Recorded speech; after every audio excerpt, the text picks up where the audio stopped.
Ladies and gentlemen, it is time once again for one of the greatest days of the year. It is MLB opening day. Back again. It is out of the park and into the end zone, and that's right. It's time to start a brand new season of America's national pastime. And we're going to have a great day of matchups to begin our 162 game journey from now through October, and it's going to be a lot of fun. I can't wait. I got the hat on. I'm ready to go. I'm raring for baseball. I'm ready to do this. Today, we're going to be discussing a few of the matchups, a few of my picks for what'll be good pitching duels, and a small look ahead uh, at the injuries that we have currently right now. And I want to personally, at the end of this, welcome back a player that I dearly missed from 2023 who will be returning from injury. Although, I want to talk briefly about the final free agent that we were kind of big name free agent that we were kind of waiting on, which is Jordan Montgomery, who was acquired by the Rangers last year at the trade deadline and went on to help the Rangers win the World Series, pitching 67.2 innings with a 2.79 ERA during that span and pitched in 5 postseason games. He has gone on to sign a 1 year, $25 million contract with the Arizona Diamondbacks.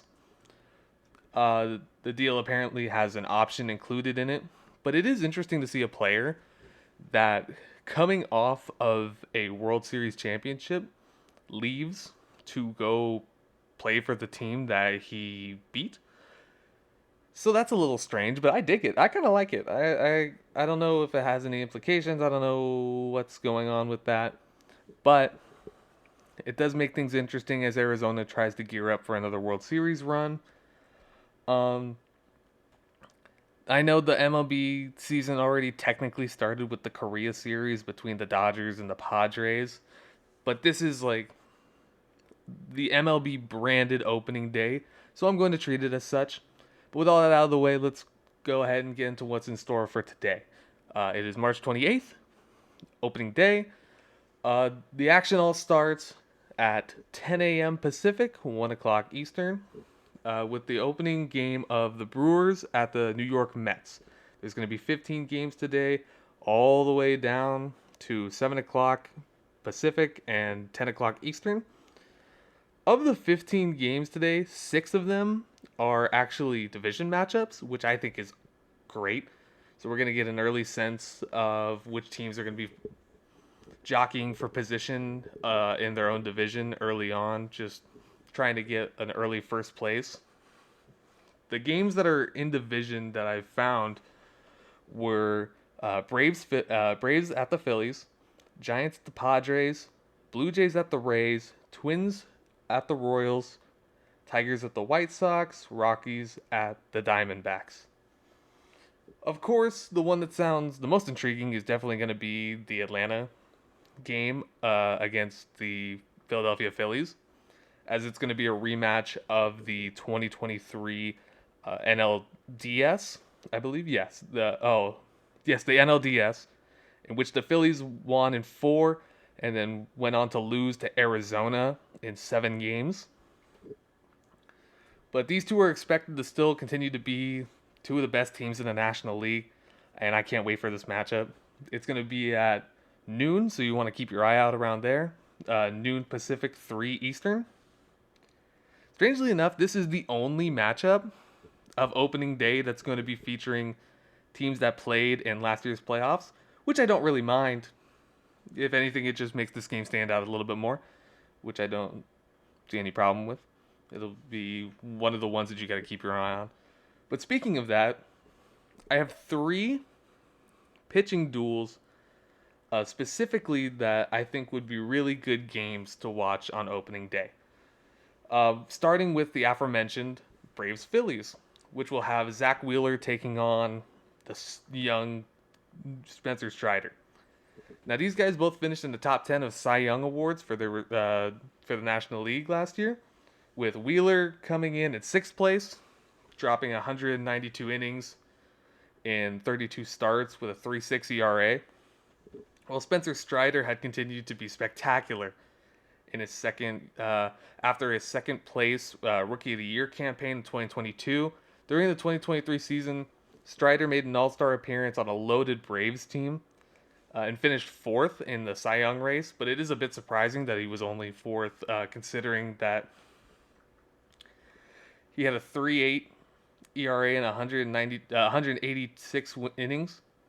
But he led the majors, all of the majors, in total wins, which was 20, and total strikeouts, which was 281. So he was definitely like he led. He also led in like Ks per nine. He also had, I think he led the league in winning percentage because he only lost 5 games last year. But he also led the National League in FIPS, so it's no surprise that every betting site that you can look at online already has him as the favorite to win the Cy Young Award. Uh, the early odds before the season starts. So we'll just have to see if he continues his dominance. But my next big pitching duel for opening day, and I might be a little biased, obviously, it's going to be Logan Webb of the Giants taking on Yu Darvish of the Padres at 1 p.m. Pacific, it should be 4 p.m. Eastern, sorry. But Darvish has been an elder statesman of Major League Baseball. He's entering his age 38 season, coming off a 2023 campaign where he only pitched about 136 innings with a 4.5 ERA.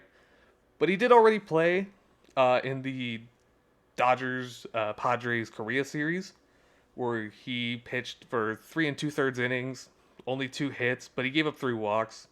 But he didn't give up an earned run. So we'll have to see how he matches up in San Francisco. But Mr. Logan Webb, Mr. Logan Webb has been an absolute dynamite player the last 2 seasons for the San Francisco Giants. If you thought Strider's workhorse innings were pretty impressive, you're in for a shock as Logan proved to be the ultimate workhorse last year, beating out Strider by a whole 24 innings pitched. Beating him out by 24 whole innings pitched with 216 in only one more game than Spencer Strider. Not to mention that Logan led the National League in walks per 9 through a complete game shutout in 2023. Again, my bias is showing, and I own that. But Logan is easily my pick for the Cy Young Award in the National League. He finished second last year in the voting. In the year before that, in 2022, he finished 11th. So I feel pretty confident in my pick that he's going to continue to just be absolutely dominant and pitch nearly every inning he possibly can. My third and final intriguing matchup that I saw was actually kind of a one that's maybe slip under the waters, which was the Cubs taking on the Rangers. As it's going to be Justin Steele of the Cubs facing off against Nathan Eovaldi at 4:30 Pacific and 7:30 Eastern. Now, I think this will be a real exciting afternoon game, as Steele was part of the NL Cy Young voting. He ended up being 5th last year with a 3.06 ERA in 178 innings pitched. Got an All-Star nod as well, while Nathan Eovaldi got himself an All-Star nod as well with the Rangers in the American League and helped them go on to win the World Series. So this is an interleague All-Star matchup, NL-AL, in Texas, while the Rangers are going to get their ring ceremony. I don't know what could possibly beat that. It's going to be the afternoon night game to watch, in my opinion. We'll also be getting our first insight into the reigning world champions, and we're going to be able to see if we get an inkling of if they can repeat. Something that hasn't been done in 23 years since the Yankees won 3 straight from 98 to 2000. But before we head out of here, I just want to mention some of the names that unfortunately will not be able to get a glance at for opening day, which are Justin Verlander, Clayton Kershaw, Sandy Alcantara, Brandon Woodruff, Garrett Cole, Alex Cobb, Robbie Ray, Josh Lowe, Jacob deGrom, Max Scherzer and Nathaniel Lowe, I wish you all a speedy recovery, and I hope to see you at some point in the 2024 season. Uh, Baseball is just not the same without a lot of those guys. These are like big name stars that most people, all the kiddos want to see. These are just guys you want around. However, there is one player that I mentioned before that we all need to welcome back with the widest arms that we possibly can, and that is O'Neal Cruz.